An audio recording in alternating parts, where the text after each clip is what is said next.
So of course, as you know, I'm a fan of the alternative music that was around really in the 1990s. Bands such as Alice in Chains, Mother Love Bone, even some Pearl Jam and Nirvana.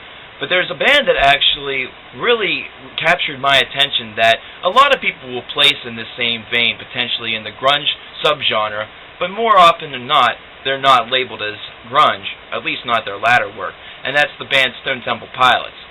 Stone Temple Pilots was, of course, well known for their eclectic frontman, Scott Weiland, who was able to sing over the guitar work and everything like that, and for their classic albums such as Core, such as Purple, and for me, I really enjoyed Number 4. These are 3 great albums that I really can't get enough of. In fact, Core and Number 4 are 2 albums that I still like to play at work to this day whenever I have the option. Now, just this past Tuesday, Stone Temple Pilots released yet another album after a very long hiatus. Of course, you'll remember that a number of years ago, early in the 2000s, they released Thank You, which was supposed to be a best-of compilation with an extra bonus song that was supposed to thank the fans. Of course, as you know, Scott Weiland went on to be in another band, Velvet Revolver, and the rest of the guys just kind of did their own thing. So Stone Temple Pilots coming back was, of course, a really big deal, and whenever they started to do some reunion shows about 2 years ago, it really got me very interested once again in this band and made me really listen to a lot of their old music again. Not to mention, it made me wonder if they were going to pull off another studio record. Now, if you'll remember, Shangra-La-De-Da was one of their last records, and it was, well, kind of mediocre. Some people really enjoy this album for songs such as Days of the Week. However, I, for one, just wasn't that big of a fan of it.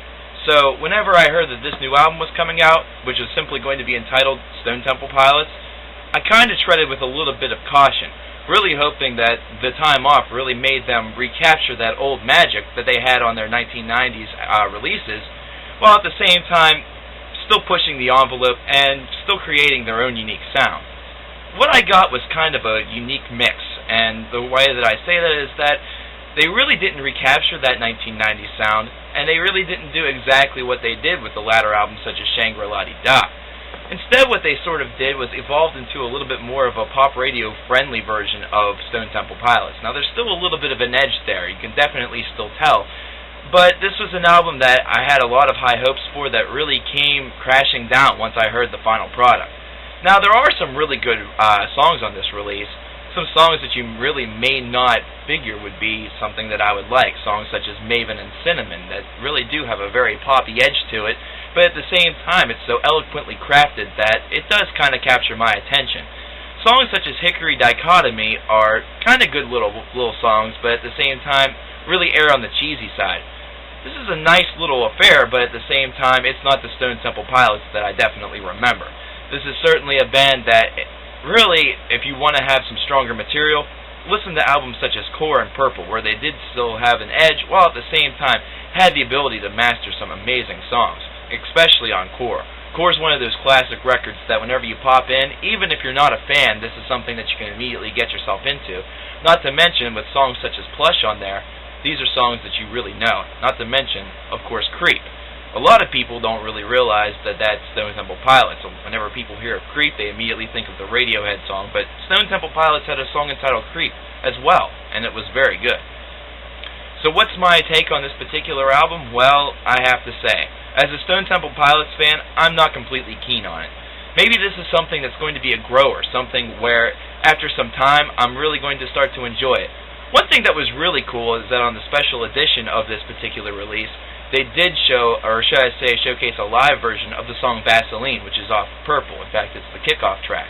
This is a track that oftentimes a lot of people ignore, but it's actually a really good song, and the live version of it is pretty darn awesome.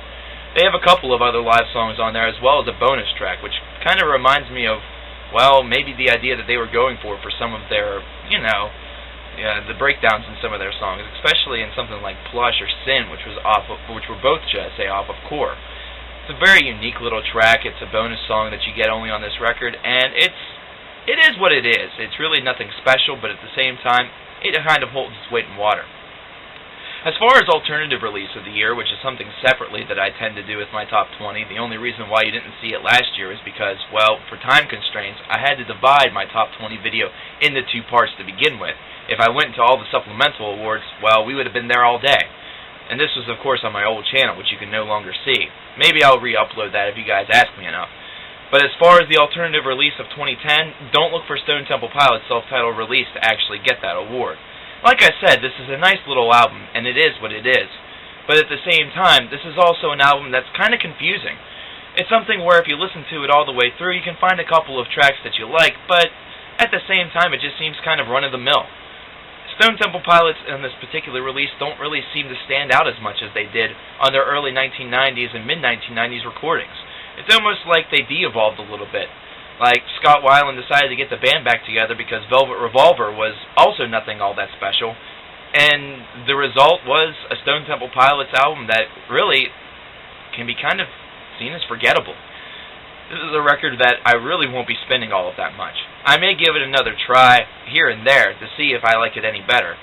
But if you like little pop songs that you can kind of notice that you could hear on the radio, or something that you could definitely maybe see a video of on television, maybe you could see it in a movie or something like that, this might be a record for you.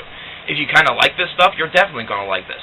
However, if you're an old school Stone Temple Pilots fan who really enjoys the material from the 1990s all the way up until number 4, well, this album just may not be for you. A lot of people say that number 4 is where Stone Temple Pilots really lost their edge, where they really mutated their sound into something that was a little bit more commercial friendly. But this is taking it maybe to the overkill degree. There is a lot of different experimentation going on here, but if you really notice, the experimentation is not that far off from what they've done before. So, as a whole, I have to say, as a Stone Temple Pilots fan, I'm disappointed with this record. And it's something where I could easily get angry with it. I could easily flip out like I did on such records such as Punk Goes Classic Rock, but let's face it, compared to that wretched piece of shit, this album's godly. This album definitely would get 5 stars out of 5 when compared to that piece of untamed garbage. But whenever you actually hold it to its own with the rest of the elements of their discography, and whenever you look at the different unique things that are out there that some other bands are able to output, well, this really doesn't hold its weight in water, much like you would think. But anyways, guys, Cover Killer is out. Please continue to subscribe to Cover Killer Nation and tell all of your friends. I'll see you next time.